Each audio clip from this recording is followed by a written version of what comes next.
D rank dungeon arc plus reawakening arc. Solo Leveling has one of the best introductions I've seen in anime in a minute. Of course, the whole double dungeon incident, along with Jinwoo reawakening, is what really hooks you into the Solo Leveling world and the story itself. But an underrated aspect at the start of Solo Leveling is Jinwoo himself. I know everyone loves Sung Jinwoo when he becomes this like overpowered, stoic badass. And I personally love him like that as well, but I also very much love the weak version of him, the version that we see at the very start of the story. I love his kind and soft personality, and how he's kind of just accepting of his life and the surroundings that he lives in. Like in the first episode, when all the hunters are talking behind Jinwoo's back, calling him the weakest hunter of all mankind, calling him useless, he just shrugs it off and still tries to do his best in the dungeon, even though he's still so weak. And because of the earlier weak version of Sung Jinwoo, I come to appreciate the more stoic aura farmer Sung Jinwoo we see much later in the series a lot more. Another very underrated aspect of the start of Solo Leveling is just simply the world building. This intro arc introduces two big upcoming arcs by showing off the previous Jeju Island raid and how the hunters failed, and of course that sets up the Jeju Island arc, and the double dungeon arc, which of course the whole double dungeon incident happens in the first arc in the story, which sets up the double dungeon arc later in the story, and that arc is arguably the most important arc in the entire story, for multiple reasons that I will talk about later in this video. Also showing us characters like Go Gun Hee, Chong In Hei. So the first arc of Solo Leveling does a really good job at introducing the world, the characters, and really just hooking you in to the world as a whole. Which is why I said earlier, Solo Leveling has one of the best introductions to an anime that I have seen in a couple years. Instant Dungeon plus Dungeon and Lizards arc. Now, I personally think Solo Leveling takes a little dip in quality due to the fact that the first arc was such a strong arc, and the arc after this is kind of just like a training arc, a period where Jinwoo just kind of learns his powers. But we have already seen Jinwoo develop so much in such a short amount of time as a character. Compared to when he was in the Instant Dungeon arc and was about to be killed, now he has so much courage and determination, more than he ever had before. This arc shows us more of the system and how Jinwoo's powers really work. Also, the boss fight with the big ass snake was pretty cool. And I don't say that because it was like a cool, amazing spectacle type of fight, like many other fights in Solo Leveling, but the reason I say this fight is cool and good is because we see Jinwoo struggle so much in this fight and overcome it. And this is the first time in the story where we actually see Jinwoo win. Of course, when we first saw him, he was super weak. He's always getting injured, and then he almost died. And now he is on his way to beating I think it's like a D or C rank dungeon boss. So he's made a lot of progress. And at this point in the story, this is where I officially started to really root for Jinwoo as a character. And then of course, after he completes his first dungeon, he gets a completely new look. Because for some reason, getting stronger completely reshapes your face. Honestly, at this point in Solo Leveling, it feels like an isekai. I'm glad it isn't an isekai, but it still feels like one.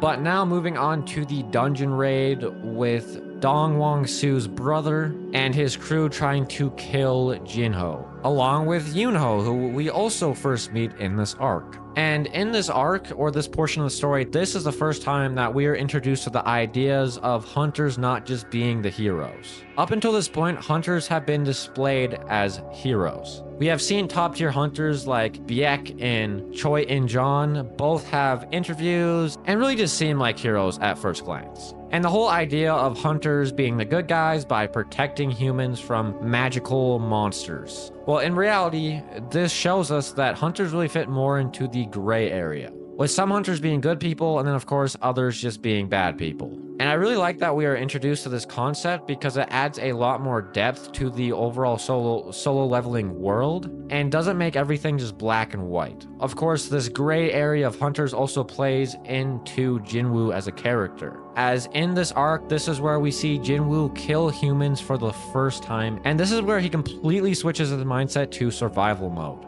Where beforehand, he was for the most part a pretty good person, someone who wouldn't really kill another person. But now, he will do whatever it takes to protect himself and the ones that he loves. Of course, moving forward, Jinwoo is relatively a good person for the entire series, but the survival mindset that he kind of has and develops in this arc sticks with him for the whole entire series. And this is the first battle in Soul Leveling where Jinwoo just completely shits on his opponents. And like, sure, he did almost die and he should have died, but he didn't because the system saved him. But the only reason he was close to death in the first place was because he was caught off guard by the opposing hunters. But he was just way more powerful than his enemies in this arc. We finally see the long-awaited reunion of all the characters that were a part of the double dungeon incident. But I'm going to be honest, this reunion was a little disappointing. Jinwoo does end up fighting and beating Kang T-Sheik. Don't know if I said his name properly, but the purple-haired guy. And that was pretty great. The reunion would have been so much better if it happened later down the line when Jinwoo was much more powerful. As at this point in the story, he's really only on the power level of a B rank still. Maybe I was just expecting a little too much from this character reunion. Either way, going back to Kang,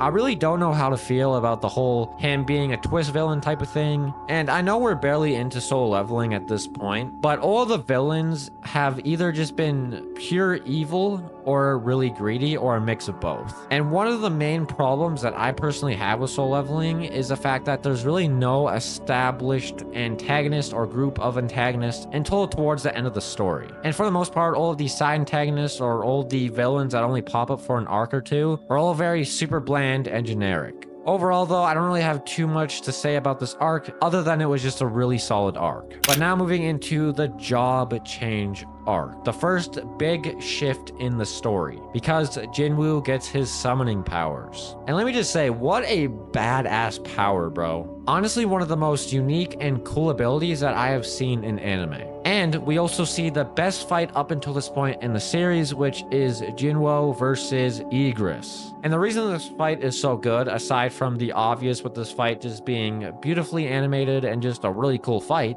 this is one of the few times in Soul Leveling where Jinwoo is not stronger than his opponent. And the only reason he wins this fight is by playing dirty, by acting dead, then fooling Igris, catching him off guard, and stabbing him in the head. Like, this is one of the few times in Soul Leveling where I was on the edge of my seat, like, generally thinking, oh, is Jinwoo gonna make it out of this one alive? Now moving into the Red Gate arc, or in other terms, the start of season 2 of the anime. This is the point in Soul Leveling where it just steps it up in quality and just takes it to another level. Like, this arc and everything after this arc is just peak. And this is where we see Jinwoo really start to aura farm in the series. In season 1 or the earlier arcs of Soul Leveling, he definitely had his moments, of course, where he would aura farm. But in this arc in particular, he takes it to another level. Another thing that I really like to see is that from this arc onwards, we see Jinwoo start to be really curious about what the system is and what exactly he is. In the first bit of Soul Leveling, it's really about Jinwoo getting stronger and learning how to use the system. But we're at the point where Jinwoo is very strong and basically knows how to use the system perfectly fine. The Hunter's Guild Gate arc. Another super fun arc where we get to see Jinwoo aura farm. I love seeing him save the Hunter's Guild's raid team. And of course, the Gallagher fight was amazing. But my only complaint about the fight and this arc as a whole is the voice acting. And when I say voice acting, I mean this dude. Now, I watched the dub for Soul Leveling because I ain't trying to read while watching a show. But that aside, this complaint or problem only really correlates to the dub version of the anime. The dude who voiced Gallagher, no hate to him. I know he's a singer, he's not a voice actor. But A1 Studios, like, what are you doing hiring a singer to voice act? Like, I could barely understand anything this dude was saying. And the only reason I had any idea of what he was saying was because I read the fight beforehand in the manhwa. But if I didn't read the manhwa beforehand, I would have been cooked, bro. I would not have any clue what this dude was saying. But in this arc, we finally see Jinwoo meet Cha In-hye, which of course is his main love interest in the series. Not my personal choice for Jinwoo's love interest, but of course I'll get into that later in the video. Yeah, this arc was a lot of fun. It was super fun seeing Jinwoo beat the absolute shit out of Gallagher.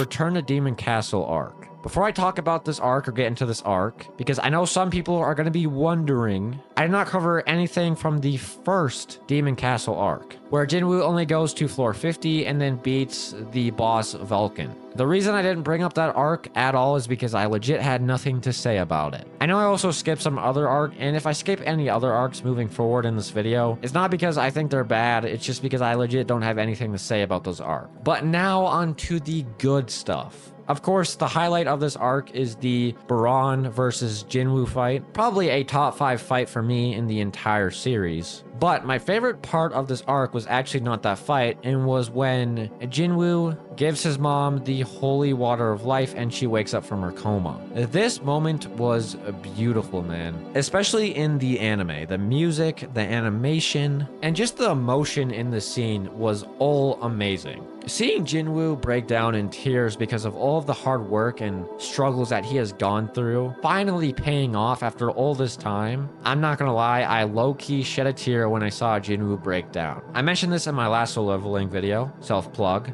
that I wish there was more moments like this one, where Jinwoo is showing just true emotion. Yeah, no, this moment was just beautiful. One of my favorite moments in all solo leveling. But that aside, let me talk about the other parts of this arc. Seal. I freaking loved her. I know she didn't really play a huge role in this arc, but I loved all of her interactions with Jinwoo, and just, I wish we saw more of her. As sadly, this is really the only time we're probably gonna ever see Seal again in solo leveling, unless the anime decides to do something with her, but I highly doubt it. Overall though, the Demon Castle arc was just amazing. Probably the best arc in solo leveling so far.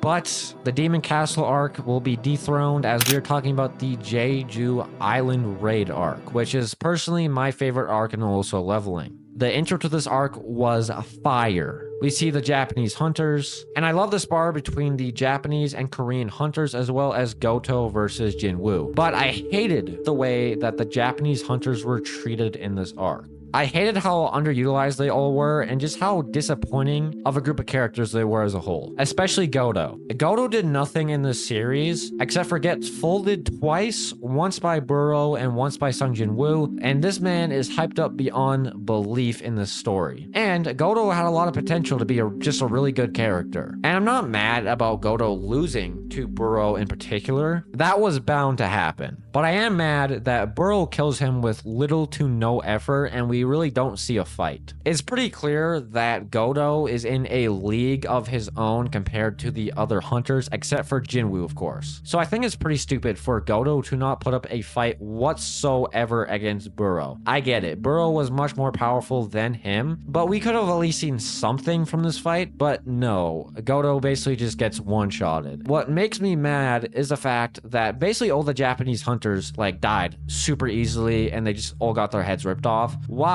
all of the Korean hunters, except for Min Bang-gyu, lived. Burrow could have easily killed all of these Korean hunters, but instead, he opted to just heavily or fatally injure them. It's just blatant plot armor. And I think it would have been much better if we had a character like Baek or Choi In-jong actually die, because we were familiar with those characters already. We came to care about those characters. And I think it would have had a lot more impact on the audience and the fans if one of those characters died, but they just don't. But moving away from the hunters and onto the Jinwoo versus Burrow fight. This might be a little crazy to say, but I think the Burrow versus Jinwoo fight is the best fight in the series, or at least it's my personal favorite, especially in the anime. And the reason I love the fight so much in the anime is because the fight is so much more close than it was in the manhwa. Because in the manhwa, Jinwoo easily beats down Burrow with like little to no effort, and there's never a point in the fight where Jinwoo is in a very close death situation. But in the anime, for example, they added in the scene where Jinwoo is actually about to lose his eye, and the system like kind of starts freaking out because it knows that Jinwoo is in a really bad situation. That's a really good scene in my opinion to add. And aside from that, the fight was just amazing. Like, it was by far the best animated fight in solo leveling that we have seen. Burrow also has by far been the best antagonist that we have seen in the series so far. Unlike majority of the other antagonists basically just all being pure evil or greedy, Burrow is basically just just a ultimate weapon made to save his race. Everything he does is for the greater good of his race, aka the Ant, and believed in the survival of the fittest. And I think that's why when Burrow becomes a shadow soldier, he fanboys. Burrow is just on another level when it comes to loving Sung Jin Woo, because Burrow actually has someone to look up to now. He has someone to share that burden of being the strongest. And before I finish talking about the Jeju Island raid arc,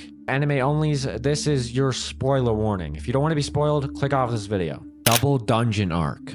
This arc is definitely the arc that I was waiting for the most and the most excited about, other than the Jeju Island raid arc. Because we're finally going to get some answers about the system and really just what the fuck happened at the beginning of the story. We are first introduced to the monarchs and the rulers and the war that they have been having for centuries. Basically all of time, pretty much.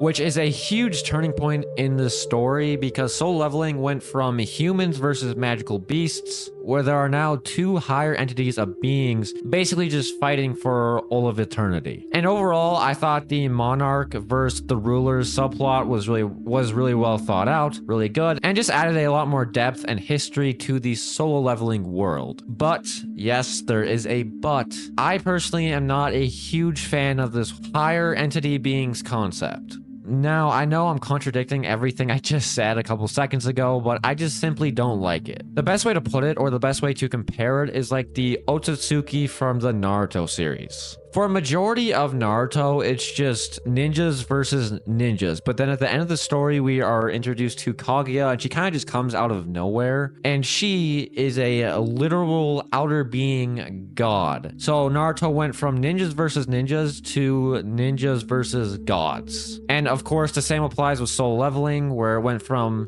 hunters versus magical beasts to now hunters versus higher level entity beings. And like, that's kind of cool, I guess, but I was more of a fan of when Soul Leveling was just more simple, when it was just the hunters versus the magical beings, and when it was about Jinwoo getting as strong as a S-rank hunter instead of getting as strong as a literal god. But speaking of the monarchs, we meet Ashbourne for the first time in this arc, and I'm not going to go too deep into my thoughts on him as a character right now, but I definitely will later in the video. But I definitely came to love Ashbourne as a character right off the bat. Another thing I absolutely loved about this arc was the fight between Jinwoo and the creepy ass smiling statue that we saw at the very beginning of the story. And now, I usually like it when fights are super close between characters, but in this particular case, I really like that we see Jinwoo just completely overpower and dog shit on the creepy smiling statue guy. Because this fight really just shows how much growth and strength Jinwoo has really gained since the start of the story, and it's really nice seeing Jinwoo get his revenge. Of course, there's a little plot twist in this arc where the boss, I guess you could say, or the most powerful entity in the Double Dungeon is actually the architect, who blended in as a statue that didn't move and just simply held up the rules of the Double Dungeon and how it worked. I really like that plot twist because it really threw us off, and of course, we all thought that the big smiling statue was like the big boss of the Double Dungeon, that he was the one behind the system and everything like that. So I really liked that we were kind of thrown a curveball by having the big statue just being controlled by the architect. The architect is one of the better villains in Soul Leveling for sure. And even though the Double Dungeon arc is only 9 chapters long, I would probably say this arc in particular is the most important arc in all of Soul Leveling. Japan Crisis arc. I would have honestly just skipped over this arc, but there's one thing I want to talk about, and that is Yunho. I think now is a good time to talk about him as a character, as we have seen plenty of him in the story by now. Look, I like Yunho, but I absolutely hate that he is just a comedic relief character and nothing else. I know the author tried to do something with Yunho's character, with the whole beef between him and his father, and Yunho taking over his family's guild, but I still feel like Yunho could have been so much more as a character than what he was. Yunho is the best thing we get when it comes to the term side character in Solo Leveling. as Yunho is legit the only character that sticks around Jinwoo for the whole entire story, while multiple other side characters will be relevant for one arc and then just disappear the next arc for the rest of the story. And yes, I know the story is called solo leveling. I understand it's the theme of the story for Jinwoo to be alone, but just because it's called solo leveling and the theme of the story is for Jinwoo to be alone doesn't mean you can't put more focus on other characters and give other characters more depth. And like I said earlier, the author really tries to do something with Yunho's character, but it feels like the author just gave up like halfway through the story, and Yunho just feels super underutilized and just wasted as a character. Like another character in this arc, Yuri Orlov. All Yuri does in this arc is drink beer, talk big, and then get absolutely shat on, when this man is supposed to be the strongest hunter in Russia. And I would understand if this was a one-time scenario where a character was just wasted, I guess you could say, but it's not. This is a thing that constantly keeps happening to legit every character in Soul Leveling aside from Sung Jin-woo. Legit all the characters in the story are legit there to glaze Jinwoo and give him opportunities to aura farm. That's it. I love Jinwoo, I love his aura farming, but I hate how 99% of the characters in the story are underutilized and just wasted potential. International Guild Conference arc. We open this arc by meeting Christopher Reed, the third strongest hunter in the entire world. And bro has so much aura. Never mind, he gets off screen, because of course he does. Legit the thing I was just talking about in the previous arc, with most of the characters all being wasted potential, just happened once again. I really don't see a good reason to not show off this fight. Christopher Reed is a national level ranked hunter, and up until this point we have not really seen any of the national level ranked hunters really go all out or display their powers. So we are presented with the opportunity to finally show off the power of a national ranked hunter. And not only that, he was fighting 3 monarchs. And monarchs later down the line become the main villains in Soul Leveling, and they are teased throughout the story for a very long time. So this is the perfect opportunity to show off the power of a national ranked hunter and the power of the monarchs, but for some reason the author just doesn't, and decides to have the fight completely be off screen, and Christopher Reed dies off screen as well. This fight could have easily been a top 3 fight in the entire Solo Leveling series, and it seemed like it was going to be a pretty epic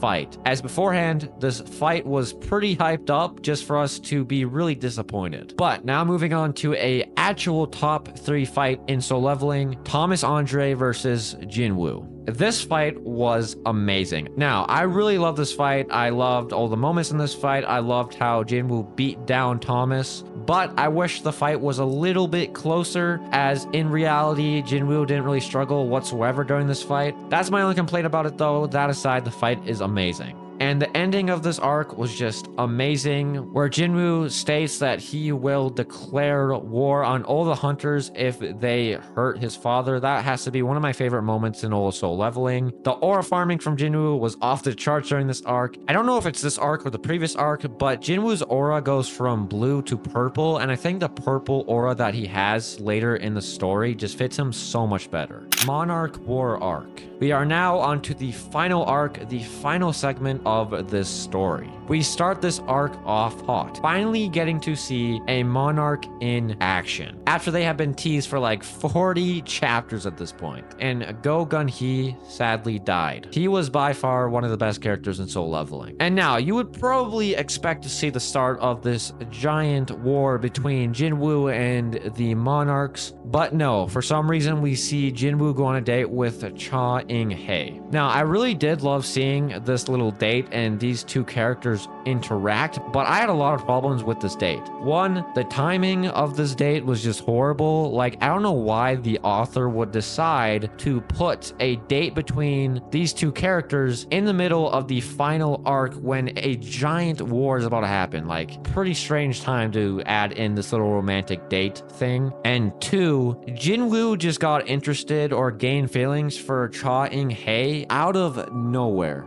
Throughout the whole entire manhwa, it has been made very clear that Cha In-hye has feelings for Jinwoo, but those feelings were never mutual, as Jinwoo just simply didn't really care about Cha In-hye that much, or didn't see her in that type of way. But then, of course, as I mentioned, he just does all of a sudden in this one moment. Like, why is this happening now? There's been 70 chapters to develop the relationship and dynamic between these two characters. There was plenty of opportunities to develop this relationship, and as a whole, I would say that this relationship was handled very poorly. But enough yapping about that. Now on to the actual war. The first fight, Thomas versus the Monarch of Fangs. Even though this fight was very one-sided, it was still amazing because we finally see a side character do something. Thomas is still saved by Jinwoo and loses a fight, but he was still able to buy enough time for Jinwoo to arrive on the battlefield and protect everyone until he got there. And I'm not gonna even lie, Thomas did a pretty damn good job against a Monarch. And when Jinwoo does arrive on the battlefield, we are arguably gifted the best fight in the entire series. Jinwoo versus the Monarch of Fangs, the Monarch of Frost, and the Monarch of Plagues. And the thing I love most about this fight is just how intense it really is. Right away, it is made clear that Jinwoo is in trouble, and we actually see him die in this fight, which I personally think was the most shocking thing in solo leveling. Like, when you watch a show or read a book, you never expect the protagonist of that story to die, and usually the protagonist never does die. But you especially don't expect Jinwoo to die, since he has become so overpowered, and for the past 100 chapters, Jinwoo has not had a close fight whatsoever. Jinwoo always outclasses opponents, whether that be Thomas, Burrow, the Architect. We always knew that Jinwoo was going to come out of those fights alive and ultimately be the victor, which, as I already mentioned, is what makes this fight arguably the best fight in the entire series, just because it's unlike any other fight we've seen before, and it really does put you on the edge of your seat. And things continue to get even more peak even after we arguably just saw the best fight in solo leveling. The moment where Ashbourne talks to Jinwoo, arguably the best moment in all solo leveling. This moment shows us so much about Jinwoo and Ashbourne as characters. With Ashbourne, we see that his true motive was to end the endless fighting between the rulers and the monarchs. I wouldn't necessarily say that Ashbourne was a good person, but he very well had good intentions. And eventually Jinwoo and Ashbourne essentially became the same person. With Ashbourne watching Jinwoo for most of his life, coming to care about all the people that Jinwoo cared about, and really just coming to love and care about Jinwoo as a person. And it's amazing how this one single moment could add so much depth and complexity to Jinwoo and Ashbourne and their overall dynamic. This dynamic is so complex, even though this is the first and only time that we see Ashbourne directly talk to Jinwoo. And the peak only continues as we see Jinwoo arise himself back from the dead. Holy shit, bro cannot stop aura farming. And then, of course, he obliterates the Frost and Fang monarchs, which we just love to see. Now, before I jump into the big final battle, I need to talk about the build-up to this big final battle, which is just peak. Moments like Jinwoo getting his full shadow army, him being able to open up portals and showing the rest of the world. Just moments like that are absolutely peak, and I would say that the final arc in Soul Leveling has the best moments in the entire series. But now jumping into the final big battle, I was a little disappointed. Because for the most part, we really don't see the Monarchs fight, unlike the previous Monarch fight that we just saw. The only fight that we really see is Jinwoo versus Anatries. Also, Thomas and Bellion fight the Monarch of Iron Body, but we don't actually see this fight. And honestly, I'm not surprised at this point. Like, this has happened so many times by now. And all of the other Monarchs get defeated pretty easily by Jinwoo's Shadow Soldiers, or we just don't really see them fight or really see them at all whatsoever. And I know I've already complained a lot about characters being underutilized and wasted in the story, so I'm not going to go too deep into that in this arc again, but all I'm going to say is that the Monarchs were very much wasted. And overall, this big final battle, this big final war just felt really rushed. Of course, aside from the Jinwoo versus Anatreus fight. And that fight as a whole was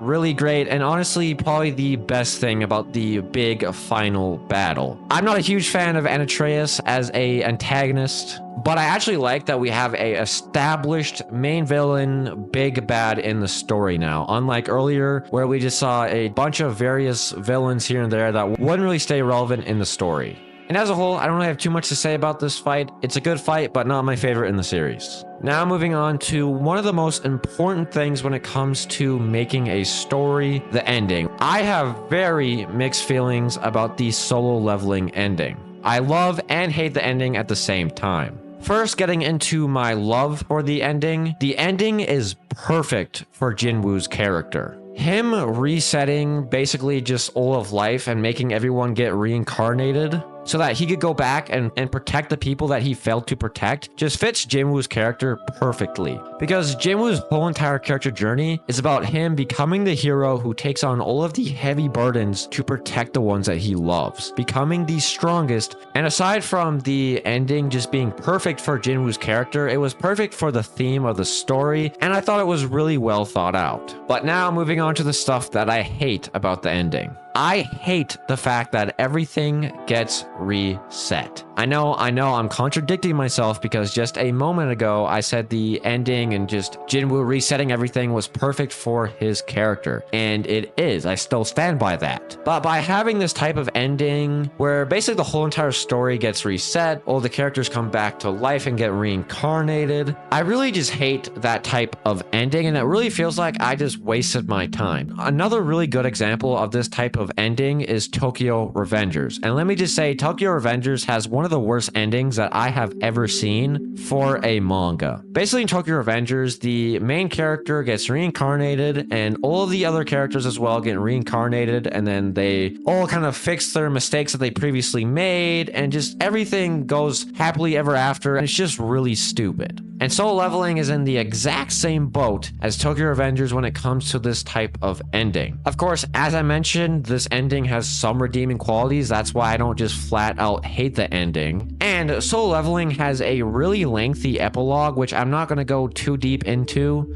but I think the epilogue made the ending of Solo Leveling just so much better. Because the official way that Solo Leveling ends is by Jinwoo resetting time by using the Cup of Reincarnation, him going to defeat the Monarchs once again in his new reincarnated life, and then him coming back to Earth in the form of a kid and seeing Cha In-hye. And then the story ends there. But thanks to the epilogue, we get more of an explanation of the ending and just more content in general, which I think was very much needed. We get to see a slice of life kind of story with Jinwoo and Cha In-hye, giving us more moments between those two characters and a lot of other character interactions that should have been in the main story but just weren't there. Overall though, Solo Leveling does have its problems. This story is amazing. It's the first manhwa that I have ever read and introduced me to the manhwa medium as a whole, and for that reason Solo Leveling will always hold a special place in my heart. And aside from that, Solo Leveling is one of the best action mangas, manhwas, whatever you want to call it, that I have ever read in my whole entire life, and that also includes the anime. I will give Solo Leveling a rating of a 8.5 out of 10. If this video can get over 500 likes, then I will go and read Solo Leveling Ragnarok and do a full review on that series. But until then, peace.